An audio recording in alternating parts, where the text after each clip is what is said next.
Hi, this is Cheryl McQueen, designer with Bello's Designs.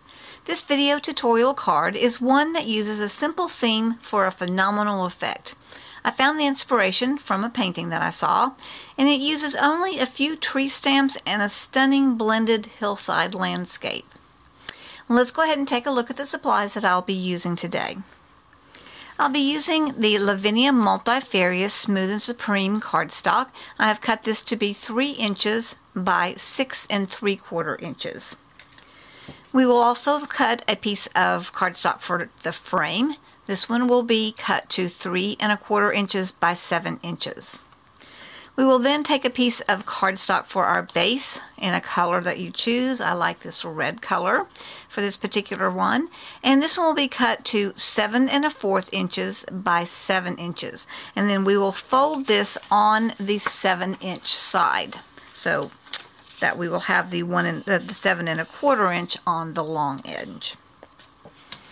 The stamps that we're going to use today will be the Lavinia Red Pine, the small one. This is LAV 592. And the Lavinia Red Pine Large, LAV 591.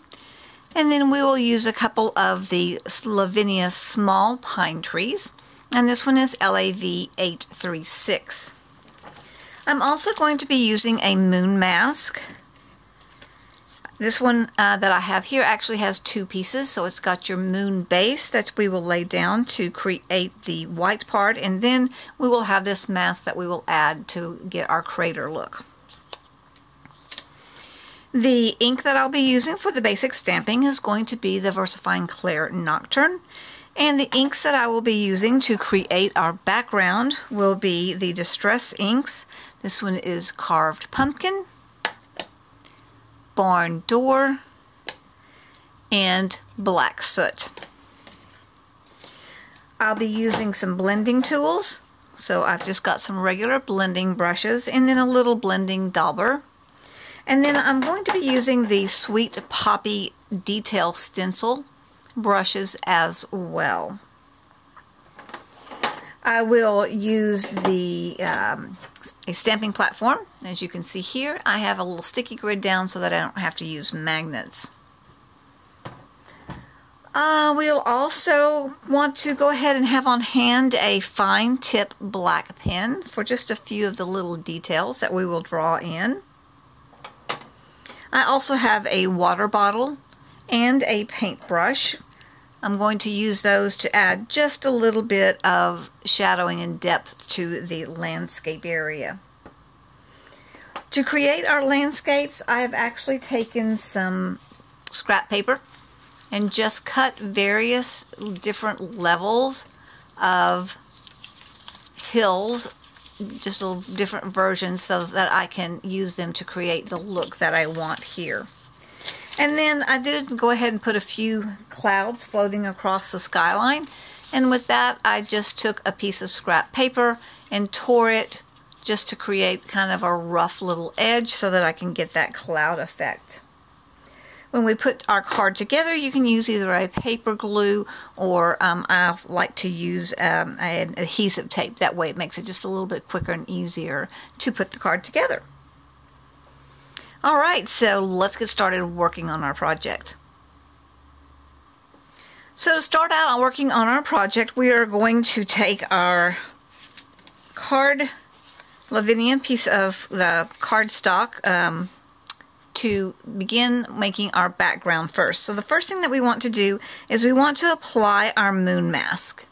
And what I like to do with that is I like to just go ahead and take a little piece of some kind of tape. This is just a painter's tape, and just go ahead and secure that down so that when I'm doing my blending across the top of the mask, I am not going to wiggle too much.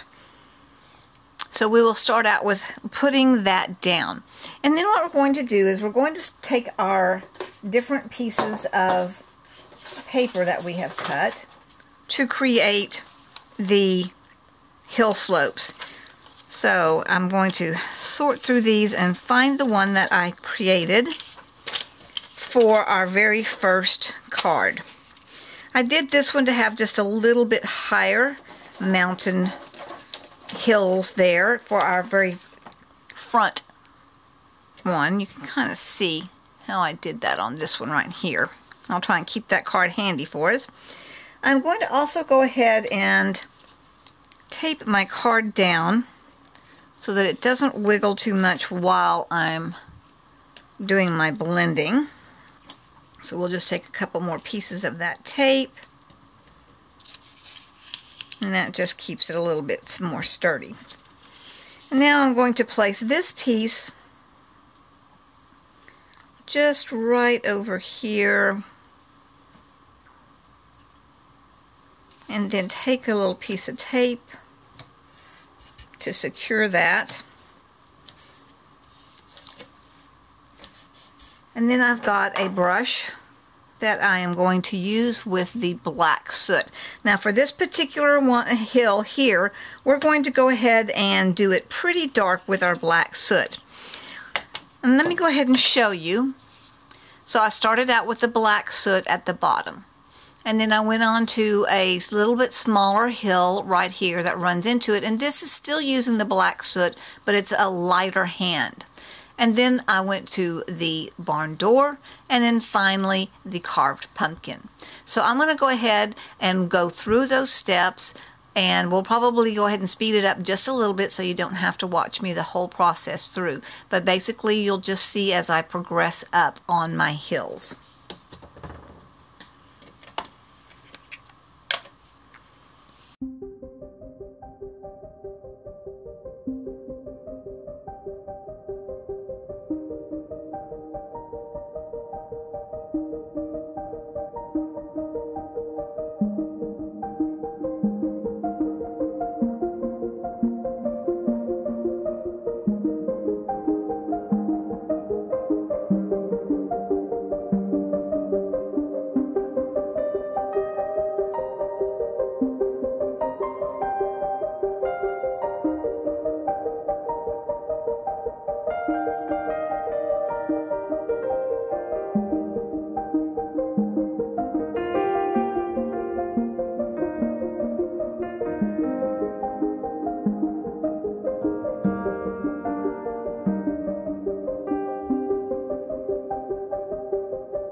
Okay, so now we have got our basic hills down, and we're going to move on to working on the sky.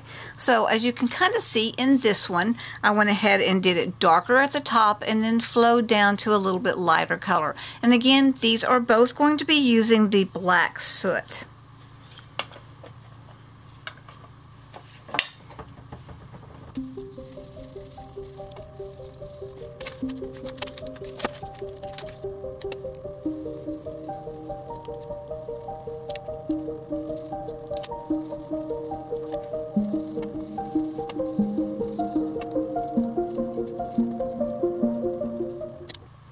Okay, so you may have noticed that here I just leave it kind of wispy. I am not coloring that one in solid because I want to go ahead and give a little bit of that sky effect.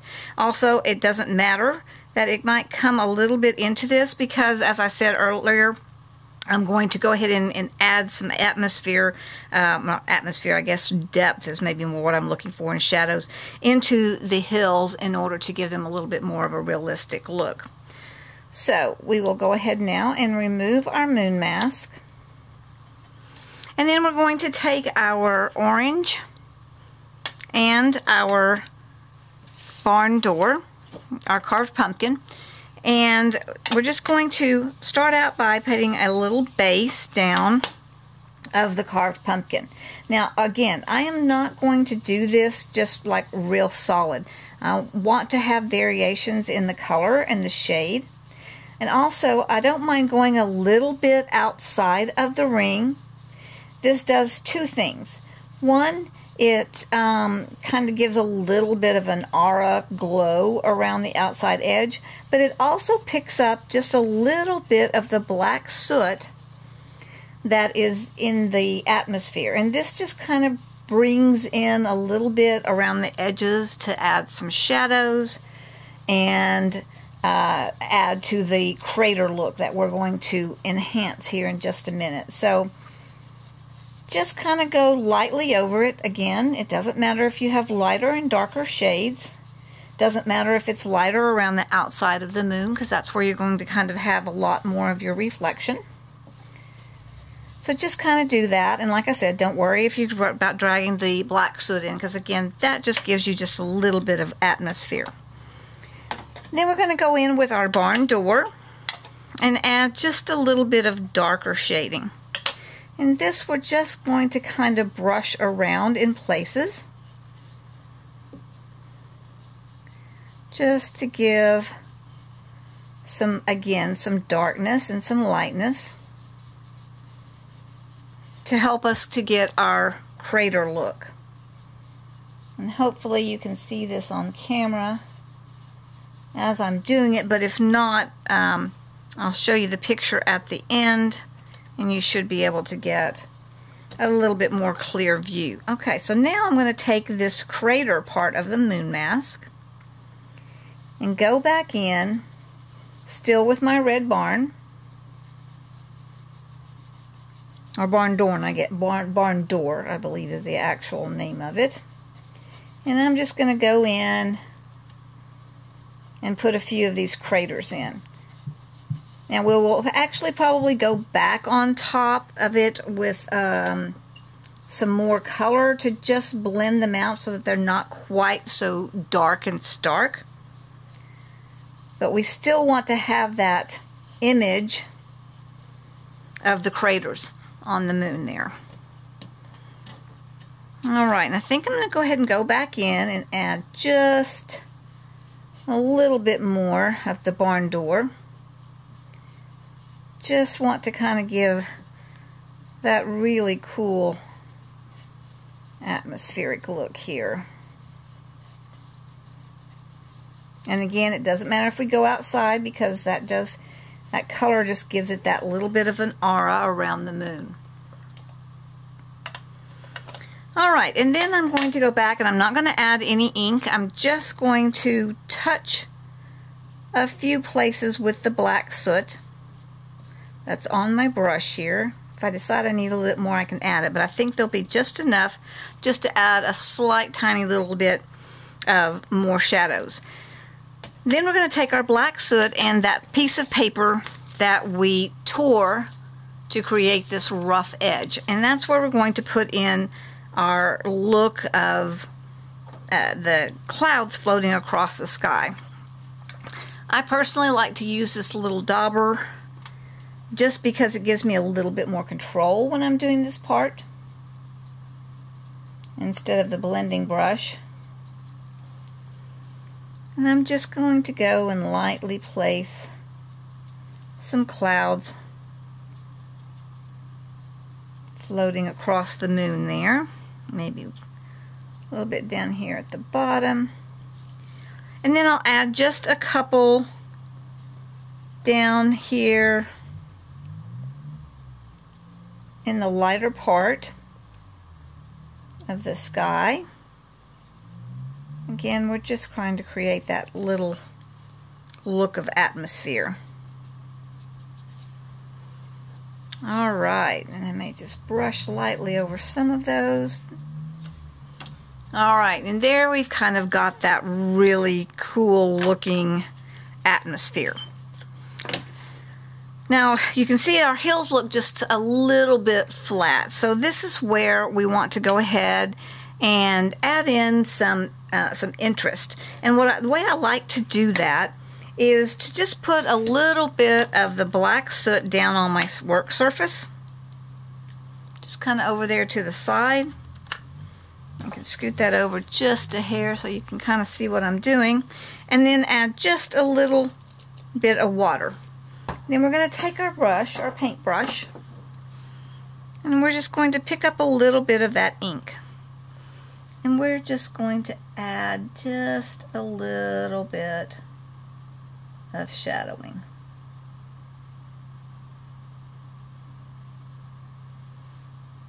We don't want it necessarily real dark, but just add a little bit in there to just kind of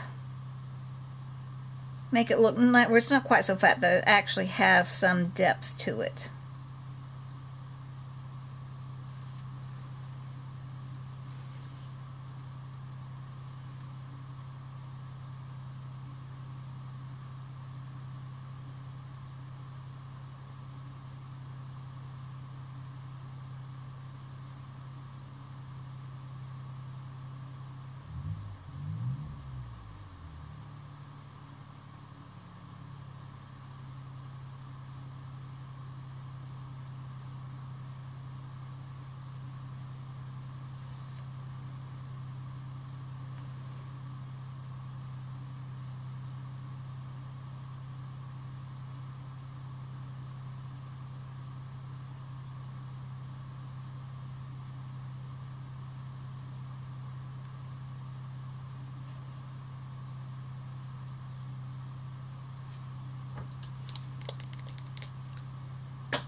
Alright, so that just gives us just a little bit of a look of that you can feel like it's realistic, that it's not quite so flat looking. Alright, so now we are ready to go ahead and start stamping our trees onto the card here. Alright, so before we do our stamping, I'm going to go ahead and wipe up the surface just a little bit. I'm going to go ahead and remove that. That way we don't stick our elbow or our card or anything else down in to other inks and mess up what we're working on. So we'll just kind of wipe this down. So we start with a dry, clean surface. And we'll grab our stamping platform. And I'm going to go ahead and move some of this stuff out of the way because I don't want to knock it on the floor. Get my ink out that we need. Alright.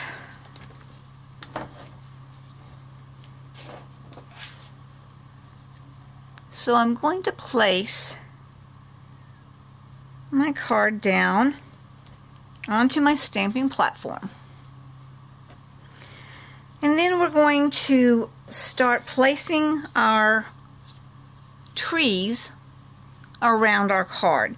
Now I like to have a little cluster of trees kind of over on one side, and then a few others are just kind of separated over there. So that's kind of how we're going to go ahead and do this.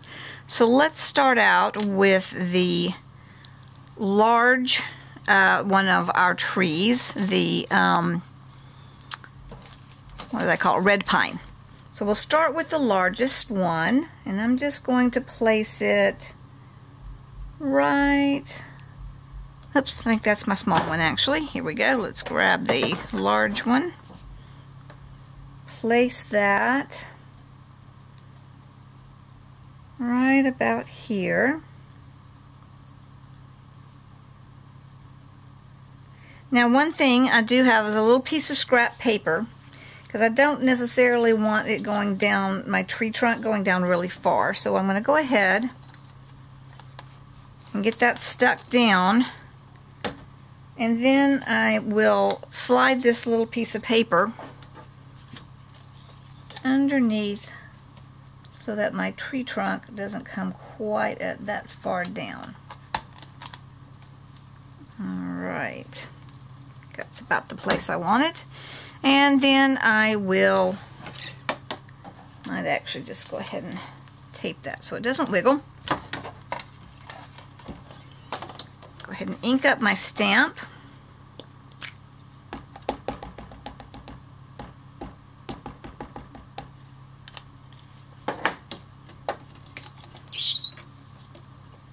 get my first tree stamped down. And then that kind of lays the foundation for being able to do our trees in around this bigger tree. So what I will probably do is speed up the video as I place all of my trees around so that you don't have to watch me do all of these. And again, if you'd like to, I like to have it where these tree trunks are at different levels. So I have this little scrap piece that I'm just going to move around. Alright, so let's see about getting all of our trees in.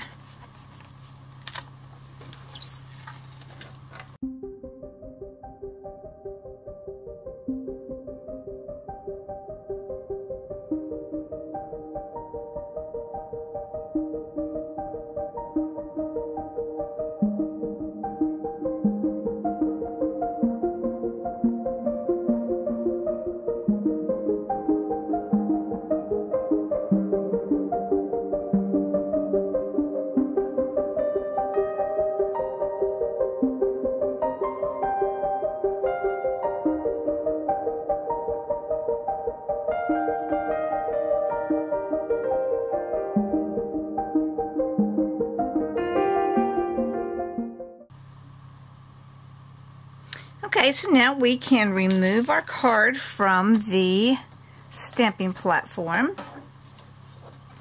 and set that aside. And what we're going to do now is just go ahead and finish up some of the small details. Now, I think what I want to do is I want my clouds to be just a little bit thicker.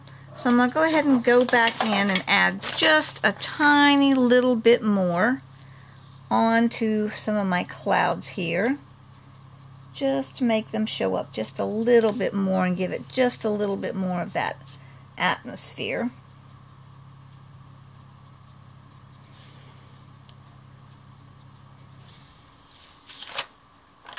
And maybe a few right here, but just behind these trees.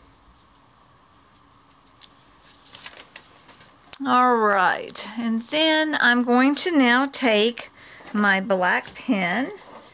Actually, I'm going to go ahead and take just a little bit more with my stencil brush and add just a tiny little bit of, oops, well, not that much. Be sure and wipe that off, because with your stencil brush you will get some pretty dark ink. So I kind of messed that one up just a little bit, but that's okay. I'm going to just go ahead and brush a little bit right through here. I just wanted to darken up just a little bit to add a little bit of the shadowing of the trees. I'll have to see what I can do to fix that. Maybe I'll go back in just a little bit and add just a tiny little bit of a tree right there to cover up my smudge. So, you know, those things happen. I know they've happened to you before. They've happened to me before. And I always try not to get too terribly upset about it when I do something like that, because that kind of stuff just happens. But most of the time, you can just go back in and add a little something that kind of covers up your little boo-boo. So let's see if this will help cover up my little boo-boo. There we go. I'm not even sure we know that it was there. All right. So now what I was originally going to do was just put just a touch of shadowing where some of these trees are. And then we will now take our pen. And what I always like to do is just ground these trees, because as you can kind of see, let's see if I can show you here, get it closer. They just kind of look like they're floating. So what I'm going to do is just take my black ink pen and just draw a little bit of grass and ground at the base of each of the trees.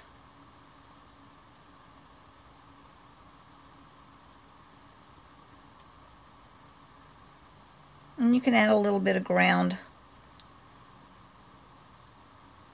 little squiggles if you'd like to give it just a little bit more than just the little grass sprigs.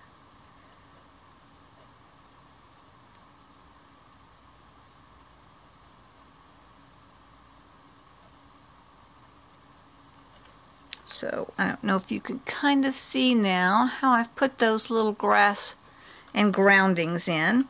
And then I may just add a few little random grasses here and there.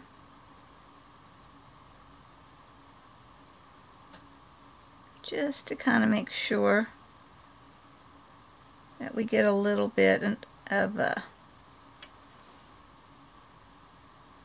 realistic look. And like I said, the grounding.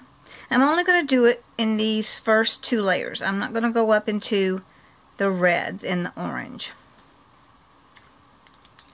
Okay, so just a little bit there to kind of give that grounding effect. Alright, so now we are actually done with our card and we can go ahead and put it together. So what we're going to do, and I think I am going to quickly wipe my hands off before I handle my little cardstock that I use for the white frame, because we don't want to get color all over it. So we pull out our piece of cardstock that we use as a frame, and then we just take our adhesive running tape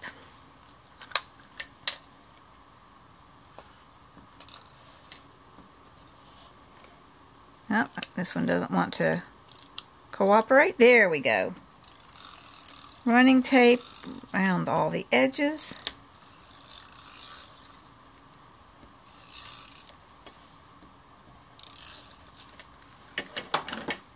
And we just take that, line it up,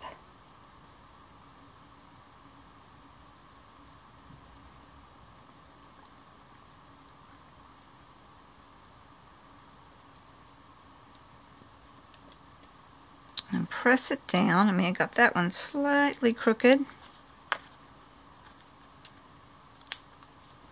I don't think it's too far off. I'm just going to leave it.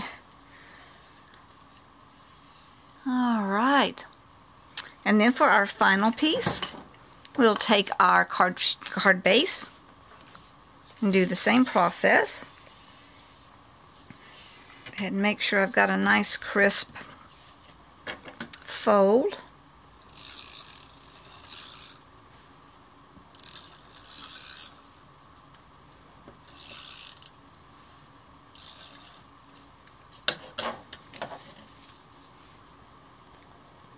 And again, try and center it the best that we can onto our card base. Actually, I think I had a little bit of an uneven fold, so I want to get the even side facing up.